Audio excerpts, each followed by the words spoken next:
ಆನಂದ್ ಗುರೂಜಿ ಅವ್ರು ಹೇಳ್ತಿದ್ದಾರೆ ಗಂಡು ಬೀರಿ ತರ ಆಡ್ಬೇಡ ಅಂತ. ಈಗ ಎಲ್ಲಾ ಕ್ಷೇತ್ರಗಳಲ್ಲಿ ಸಾಧನೆ ಮಾಡ್ತಿರೋದು ಯಾರು? ಹೆಣ್ಮಕ್ಳು. ಮತ್ತೆ ಗುರೂಜಿ ಅವ್ರು ನನ್ನ ಮೇಲೆ ಡೈರೆಕ್ಟ್ ಆಗಿ ಅಲಿಗೇಷನ್ ಅನ್ನ ಮಾಡ್ತಿರೋದು. ಹಾಗಾದ್ರೆ ನಾನು ಮಾತಾಡ್ಬಾರ್ದಾ? ನಾನು ನ್ಯಾಯ ಕೇಳ್ಬಾರ್ದಾ? ಗುರೂಜಿ ಅವ್ರು ಮಾಡ್ತಿರೋದೇ ಸರಿ, ಗುರೂಜಿ ಅವ್ರು ನನ್ನ ಮೇಲೆ ಸುಳ್ಳು ಹೇಳ್ತಿದ್ರು ಸತ್ಯನೇ ಹೇಳ್ತಿದಾರೆ ಅಂತ ನಾನು ಒಪ್ಕೋಬೇಕಾ? ಯಾಕಂಗೆ? ಇವಾಗ ನಾನು ಪ್ರಶ್ನೆ ಮಾಡ್ತಿದ್ದೀನಿ ನಿಮ್ಮನ್ನ.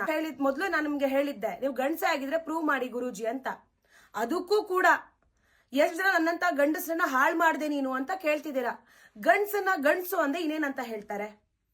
ಹಾಗಾದ್ರೆ ನೀವು ಸಾವಿರಾರು ಜನ ಕುತ್ಕೊಂಡು ನೋಡುವಂತಹ ಲೈವ್ ನಲ್ಲಿ ಬಂದ್ಬಿಟ್ಟು ನನ್ನಂತಹ ಎಷ್ಟು ಗಂಡಸರನ್ನ ಹಾಳು ಮಾಡ್ದೆ ನೀನು ಅಂತ ಹೇಳಿದ್ರಲ್ಲ, ಈ ಪದಕ್ಕೆ ನೀವೇ ಜವಾಬ್ದಾರಿ. ಇದನ್ನ ನೀವು ವಾಪಸ್ ತಗೊಳ್ಳೇಬೇಕು. ಎಷ್ಟು ಗಂಡಸರನ್ನ ಹಾಳು ಮಾಡಿದೀನಿ ಗುರುಜಿ? ಕರ್ಕೊಂಬಂದ್ ನಿಲ್ಸಿ ಆ ಗಂಡಸರನ್ನೆಲ್ಲ. ನಿಮ್ಗೆ ಯಾರಾದ್ರೂ ಒಂದು ಗಂಡಸು ಬಂದ್ಬಿಟ್ಟು ನಾನ್ ದಿವ್ಯ ವಸದಿಂದ ಹಾಳಾದೆ ಅಂತ ಹೇಳಿದಾರ? ಆ ಹಾಳಾಗಿರೋ ಒಬ್ಬ ಗಂಡಸನ್ನ ಕರ್ಕೊಂಬಂದ್ ನಿಲ್ಸಿ ಸಾಕು. ಕರ್ಕೊಂಬಂದ್ ನಿಲ್ಸಕ್ಕಾಗತ್ತಾ ನಿಮ್ ಕೈಲಿ? ಹಾಗಾದ್ರೆ ಯಾಕೆ ಈ ತರ ಸ್ಟೇಟ್ಮೆಂಟ್ಸ್ಗಳನ್ನೆಲ್ಲ ಕೊಡ್ತೀರಾ? ನಾನ್ ಎಷ್ಟು ರೆಸ್ಪೆಕ್ಟ್ ಕೊಟ್ಟು ಮಾತಾಡ್ತಿದ್ದೀನಿ ನಿಮ್ಗೆ.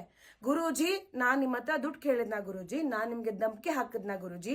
ಹೇಳಿ ಗುರೂಜಿ, ಹೇಳಿ ಗುರೂಜಿ ಅಂತ ವಿತ್ ರೆಸ್ಪೆಕ್ಟ್. ನೀವು ವಾಯ್ಸ್ ಲೋ ಮಾಡಿ ಅಂದ್ರಿ, ನಾನು ಲೋ ಮಾಡಿದೆ. ಗುರೂಜಿ, ನಾನು ನಿಮ್ಮ ಹತ್ರ ದುಡ್ಡು ಕೇಳಿದ್ನಾ ಅಂತ ಕೇಳ್ದೆ, ಅದಕ್ಕೂ ಉತ್ತರ ಇಲ್ಲ. ಆಂಕರ್ ಅವ್ರು ಕೇಳ್ತಿದ್ದಾರೆ, ಅದಕ್ಕೆ ನೀವೇನ್ ಹೇಳ್ತೀರಾ? ಆ ಪಾಯಿಂಟ್ ಇರ್ಲಿ ಬಿಡಮ್ಮ ಅಂತ ಹೇಳ್ತೀರಾ. ಮತ್ ಯಾವಾಗ ಕ್ಲಿಯರ್ ಮಾಡ್ತೀರಾ? ಅದನ್ನ ಹೇಳೋದೇ ಬೇಡ, ಯಾಕಂದ್ರೆ ಅಲ್ಲಿ ಹೇಳಕ್ಕೇನಿಲ್ಲ. ಏನ್ ಹೇಳ್ತೀರಾ ನೀವು? ಆ ಪಾಯಿಂಟ್ ಇರ್ಲಿ ಬಿಡಿ ಅಂತ ಹಂಗೆ ಸಂಭಾಳಿಸ್ತೀರಾ.